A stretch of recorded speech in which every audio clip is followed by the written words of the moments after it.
Apakah kamu pernah mendengar istilah karat atau perkaratan pada besi? Nah, perkaratan yang terjadi pada unsur logam seperti besi disebut juga korosi. Apa itu korosi? Korosi adalah perubahan logam secara fisika maupun kimia akibat hilangnya fungsi mekanis logam tersebut. Logam seperti besi bisa mengalami korosi jika bersentuhan dengan senyawa asam, air, dan mengalami perubahan suhu dalam jangka waktu yang cukup lama dan secara terus-menerus. Proses terjadinya korosi.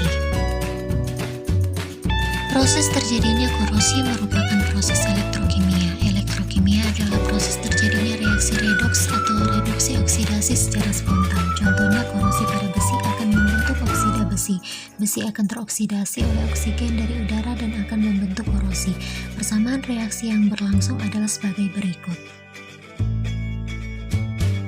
Faktor-faktor yang mempengaruhi korosi.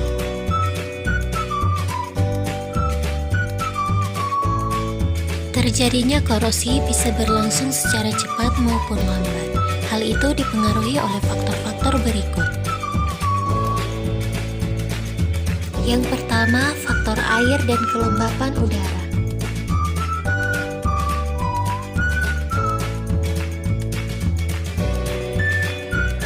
Yang kedua, ada faktor elektrolit.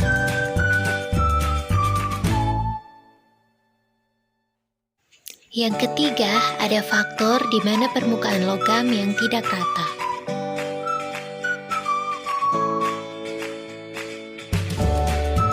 Dan yang keempat, faktor terbentuknya sel elektrokimia. Pencegahan korosi. Mungkin kamu sempat bertanya-tanya, bagaimana cara agar besi atau logam tidak mudah mengalami korosi? Mengingat banyak peralatan di sekitar rumah yang menggunakan besi atau logam seperti gunting, tiang besi, engsel pintu, paku, dan lain-lain. Nah, sekarang kamu tidak perlu khawatir lagi. Berikut inilah cara mencegah agar besi atau logam tidak mudah mengalami korosi. Usahakan logam tidak mengalami kontak langsung dengan udara luar. Bagaimana caranya? Dengan membuat lingkungan di sekitar logam bebas oksigen, yaitu mengalirkan gas karbon dioksida. Nah, jika cara tadi terbilang susah, masih ada nih cara lain, yaitu dengan melakukan pengecatan. Melalui pengecatan, permukaan logam tidak akan bersinggungan langsung dengan udara luar yang mengandung oksigen dan uap air. Dengan demikian, logam tidak akan mudah mengalami korosi. Menggunakan elektroplating, yaitu melapisi permukaan logam secara elektrokimia. Permukaan logam yang akan dilapisi berperan sebagai katoda, sedangkan pelapisnya, dalam hal ini logam lain, berperan sebagai anoda. Contoh elektroplating ini bisa kamu lihat di badan mobil. Sebenarnya badan mobil itu terbuat dari besi atau baja. Tapi pernahkah kamu lihat badan mobil berkarat? Tentu tidak ya. Hal itu karena badan mobil sudah dilapisi dengan logam lain, yaitu krom, sehingga terlihat lebih indah dan mengkilap.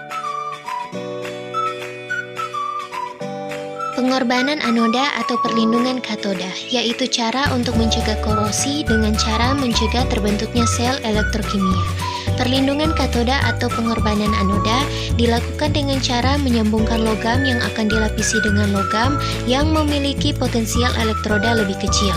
Logam dengan potensial elektroda lebih kecil berperan sebagai anoda yang nantinya akan mengalami reaksi oksidasi, atau logam yang akan terkorosi. Selama logam pelapis atau anodanya masih ada, logam yang dilapisi tidak akan mengalami korosi.